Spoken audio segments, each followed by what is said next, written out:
Hi everybody, it's Kerry here at the North East Autism Society, and I'm joined today by Claire Sterland, who is going to give us some tips for sensory strategies while homeschooling.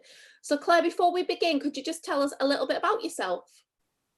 Hi, Kerry. Yes, I set up a few years ago a company called Sensory Works, and our whole motivation is to try and support people's understanding of sensory issues and to try and get people access to sensory-based services and understanding around that, because we found that an awful lot of people were really struggling with issues and behaviours, as some might call them, around sensory issues. And we know that families need support with that, and we like to share that. For myself, I have a lot of sensory issues going on myself, and so I do speak from personal experience, and so does my little girl, who would happily share with anyone her experiences. We spend our lives trying to work out our sensory issues and work through them, and so we're lucky to have some of the resources that we do to do that. Brilliant, Claire. So Claire, obviously we'll have a lot of families trying to homeschool at the minute, which is really difficult for many families. So we wanted to ask you really some questions today around sensory strategies. So I suppose the first thing we need to think about is, have you got any tips that families could use to motivate their child to engage in sensory strategies?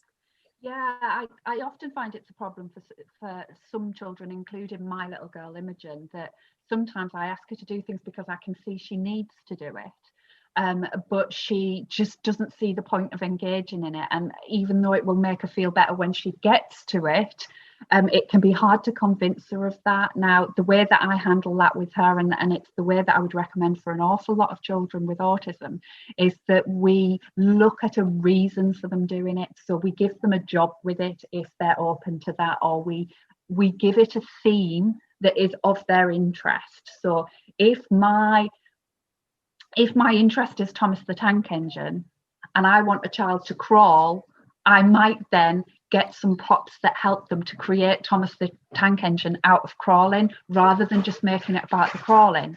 And so we just need to think of different ideas that we can add in there. For my Imogen, the number of times she scrubs my path because she likes to think that she's helping us by scrubbing the path clean, but that gives her an awful lot of her sensory information. Mm-hmm. Yeah, brilliant, of course.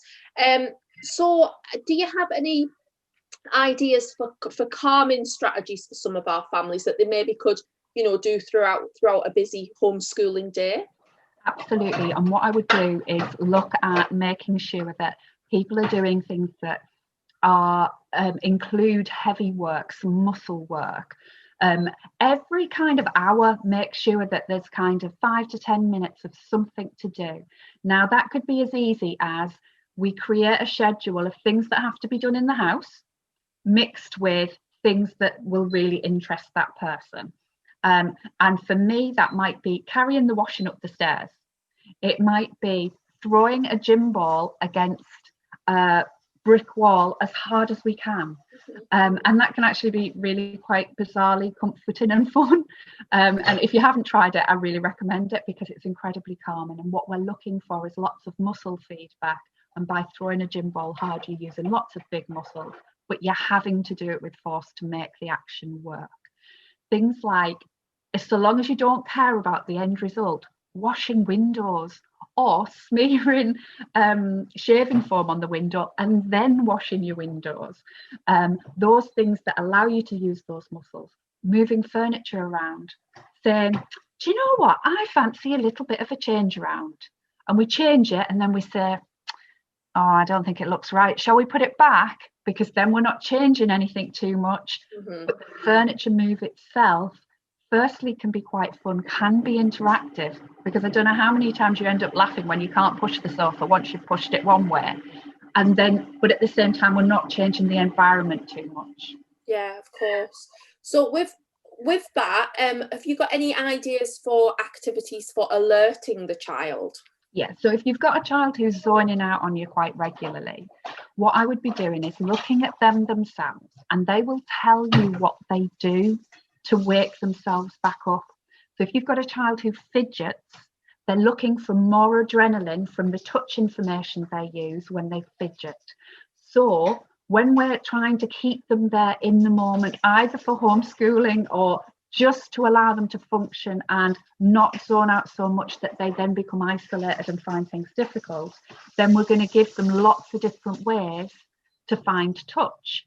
And that could be through fidget toys and things to explore with their mouth, or it might be through messy play experiences, depending on their interest or the developmental stage and what they feel is appropriate for them. It may be then that actually making sure that you get time in the bath every day without someone knowing that it's for their sensory needs, but then we can add in there, particularly if you've got kind of your teenagers, because suddenly things like bath bombs, things like mousse in the bath, body scrubs, you're exfoliating little scrunchy poofs and different things like that give you loads of tactile information, and it's looking at the right thing for the right child. Playing with food is alerting because it gives you lots of tactile feedback. But when I say playing with food, I don't mean presenting it as a meal, because a lot of children who struggle with some foods will struggle with that. But if we present it as something to play with and explore, or having lots of different types of snacks, that helps to keep that alertness there too. Another thing that can help very regularly when you're trying to sustain attention and keep that level of adrenaline there, so that we're alerting somebody, is to have very cold water in a sports bottle. And that's a really good way, just for a quick kind of wake up moment. But a lot of people will need that prompt to remember to have that drink. So it's just making sure that we've got those regular prompts there too, and that very often, if we're struggling to engage with some opportunities for sensory, it may be that I'm someone that if you put it in front of me, I'll kind of not really know what to do with it, and I might play with it a little bit and then I'll just sit back and I'll start doing something that I would normally do. If I'm someone like that, it's more likely that I just need someone to come and engage with it with me, so that I can copy what you're doing and that I know what else I can do, and so that I don't get too bored with it, and that'll help me to sustain that attention too. Yeah, brilliant. I've seen some really nice ideas as well, where some families have made like boxes, Claire, so like an alerting box and a calming box with different items in. So like while you're talking about the alerting, we'd have all the fidgety things and the absolutely lycra stuff. And I'd strongly recommend that families do that for like their car.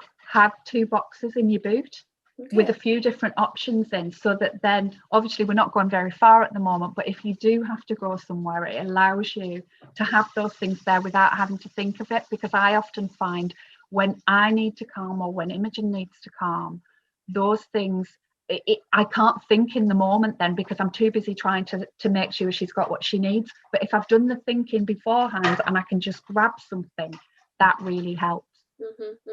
That's been really helpful, Claire. I'm sure lots of our families will find this really useful, because obviously homeschooling is so difficult, isn't it? I know.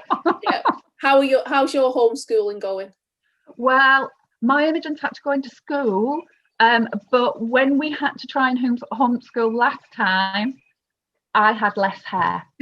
So I was pulling my hair out. It was really hard work, and I think it is for everybody. But personally, my tip would be any amount of engagement is schooling. So however you engage with your child, then you're doing well. And don't sweat the small stuff, because our children are so precious and their enjoyment is the most important thing, because their enjoyment means they'll keep wanting to engage with us, and that's all we can ask for. Absolutely. Oh, Claire, thank you so much for that. I am sure we shall see you again. So bye, everybody.